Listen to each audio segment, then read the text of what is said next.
दुनिया में जितने भी तत्व हैं उन्हें हम मोटे तौर पर दो टीमों में बांट सकते हैं, धातु और अधातु। लेकिन ये कहानी सिर्फ इन टीमों के नियमों की नहीं है, बल्कि उन कमाल के विद्रोहियों की भी है जो इन नियमों को तोड़ने का दम रखते हैं। तो आज हम क्या क्या देखने वाले हैं? सबसे पहले समझेंगे कि ये महान विभाजन है क्या, फिर मिलेंगे कुछ नियमों और उन्हें तोड़ने वाले विद्रोहियों से, जानेंगे इनके केमिकल पर्सनालिटी के बारे में, और आखिरी में देखेंगे कि जब ये विपरीत एक दूसरे से मिलते हैं तो क्या होता है। तो चलिए शुरू करते हैं। देखिए, धातु और अधातु के बीच का जो सबसे बड़ा फर्क है ना, वो एक बहुत ही सिंपल सी चीज पर टिका है, इलेक्ट्रॉन्स का लेन देन। इसको ऐसे समझिए, धातु जो हैं वो दिलदार, देने वाले होते हैं, वो अपने बाहरी इलेक्ट्रॉन्स को आसानी से दान कर देते हैं। वहीं दूसरी तरफ अधातु होते हैं उत्सुक, लेने वाले, जो हमेशा अपने बाहरी शेल को पूरा करने के लिए इलेक्ट्रॉन्स की तलाश में रहते हैं। और जब ये लेन देन होता है तो ये तत्व चार्ज हो जाते हैं और आयन बन जाते हैं। धातु इलेक्ट्रॉन खोकर पॉजिटिव चार्ज वाले धनायन या कटायन बन जाते हैं, और अधातु इलेक्ट्रॉन पाकर नेगेटिव चार्ज वाले ऋणायन या एनायन बन जाते हैं। और यही उनके सारे केमिकल बर्ताव की चाबी है। तो अब जब हमने इनके बेसिक नेचर को समझ लिया है, तो चलिए इनके फिजिकल प्रॉपर्टीज, यानी ये दिखते कैसे हैं, महसूस कैसे होते हैं, इस पर एक नजर डालते हैं। और हाँ, यहाँ कुछ मजेदार अपवाद भी मिलेंगे। आमतौर पर हम क्या सोचते हैं? यही कि धातुएं लोहे या तांबे की तरह कठोर और मजबूत होती हैं, जबकि अधातु जैसे सल्फर नरम या आसानी से टूटने वाले होते हैं। ये है सामान्य नियम। और यहीं पर कहानी में आता है एक ट्विस्ट। हमारे पहले विद्रोही, एक तरफ है सोडियम, एक ऐसी धातु जिसे मक्खन की तरह चाकू से काटा जा सकता है, और दूसरी तरफ है हीरा, जो कि कार्बन यानी एक अधातु का ही रूप है, और वो दुनिया की सबसे कठोर चीजों में से एक है। अच्छा, अब बात करते हैं इनकी अवस्था की, मतलब ये रूम टेम्परेचर पर कैसे होते हैं।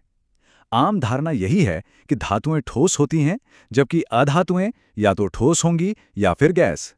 लेकिन फिर हमारे पास दो ऐसे अनोखे तत्व हैं जो इस नियम को पूरी तरह से तोड़ देते हैं। पारा इकलौती ऐसी धातु है जो रूम टेम्परेचर पर लिक्विड है, और ब्रोमीन इकलौता ऐसा अधातु है जो लिक्विड स्टेट में पाया जाता है। अब आते हैं दिखावट पर। धातुओं की एक खास पहचान होती है उनकी चमक, जिसे हम लस्टर कहते हैं। वो शाइनी होती हैं, जबकि अधातुएं आमतौर पर डल या बिना चमक वाली होती हैं। लेकिन क्या कोई अधातु भी चमक सकता है? जी हां, आयोडीन को देखिए। ये एक अधातु है, लेकिन इसमें धातुओं जैसी शानदार चमक होती है ना कमाल का अपवाद? बिजली की बात करें तो ये नियम तो हम सब जानते हैं, है ना? धातुएं बिजली की बहुत अच्छी सुचालक होती हैं, तभी तो हमारे घरों में तांबे के तार इस्तेमाल होते हैं, जबकि अधातुएं बिजली को रोकती हैं, यानी कुचालक होती हैं। पर यहां भी अपवाद हैं। कुछ धातुएं जैसे सीसा और पारा असल में बिजली के उतने अच्छे कंडक्टर नहीं हैं। और सबसे मजेदार बात, ग्रेफाइट। जी हां, पेंसिल की नोक, जो कि कार्बन का एक रूप है, वो एक अधातु होते हुए भी बिजली कंडक्ट करता है। तो हमने देख लिया कि फिजिकल प्रॉपर्टीज में कितने नियम हैं और कितने उन्हें तोड़ने वाले। पर असली कहानी तो इनके केमिकल बिहेवियर, यानी इनके रासायनिक व्यक्तित्व में छिपी है।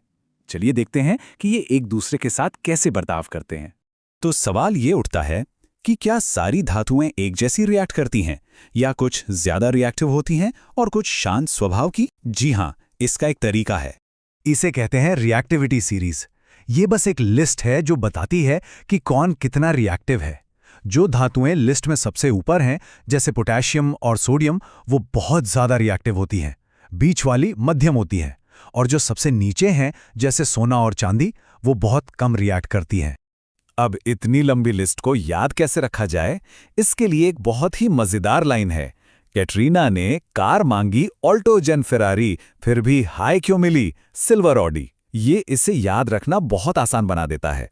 अब एक और विद्रोही से मिलते हैं। ये हैं एम्फोटेरिक ऑक्साइड्स। इन्हें आप केमिस्ट्री के डबल एजेंट समझ सकते हैं। मतलब ये एसिड और बेस दोनों के साथ रिएक्ट कर सकते हैं। ये जरूरत के हिसाब से अपना रंग बदल लेते हैं। तो अब तक हमने देने वालों और लेने वालों को अलग अलग देखा। पर क्या होता है जब ये दोनों, एक इलेक्ट्रॉन देने वाली धातु और एक इलेक्ट्रॉन लेने वाली अधातु, आमने सामने आते हैं? इसे कहते हैं आयोनिक बॉन्ड। और यहां सबसे जरूरी शब्द है पूर्ण हस्तांतरण, यहाँ इलेक्ट्रॉन्स की शेयरिंग नहीं हो रही, बल्कि एक एटम अपना इलेक्ट्रॉन पूरी तरह से दूसरे को दे रहा है। ये एक दान है, कोई साझेदारी नहीं। हमारा खाने वाला नमक इसका परफेक्ट उदाहरण है। कहानी कुछ यूं है, सोडियम अपना एक इलेक्ट्रॉन क्लोरीन को दे देता है। अब सोडियम पर आ जाता है पॉजिटिव चार्ज और क्लोरीन पर नेगेटिव। और हम जानते हैं कि विपरीत चार्ज एक दूसरे को खींचते हैं, जिससे एक बहुत ही मजबूत बॉन्ड बनता है। और ये जो मजबूत बॉन्ड बनता है ना, इसी की वजह से आयोनिक कंपाउंड्स की प्रॉपर्टीज इतनी खास होती हैं। ये कठोर होते हैं क्योंकि इनके आयन एक मजबूत जाल में बंधे होते हैं। इन्हें पिघलाने के लिए बहुत ज्यादा गर्मी चाहिए, और ये बिजली तभी कंडक्ट करते हैं जब इनके आयन आजाद होकर घूम सकें, जैसे पिघली हुई हालत में या पानी में घुलने पर। तो देखा आपने कैसे एक इलेक्ट्रॉन देने वाले और एक लेने वाले का ये साधारण सा लेनदेन केमिस्ट्री के सबसे मजबूत और सबसे स्टेबल बॉन्ड्स में से एक को जन्म देता है। और ये हमें एक बहुत ही दिलचस्प सवाल पर लाकर छोड़ देता है। अगर धातु इलेक्ट्रॉन देते हैं और अधातु लेते हैं, तो तब क्या होगा जब दो अधातु मतलब दो लेने वाले एक साथ आ जाएं? दोनों ही इलेक्ट्रॉन लेना चाहते हैं पर देने वाला कोई नहीं है, अब क्या होगा? खैर, ये एक और कहानी है, एक बिल्कुल अलग तरह के बॉन्ड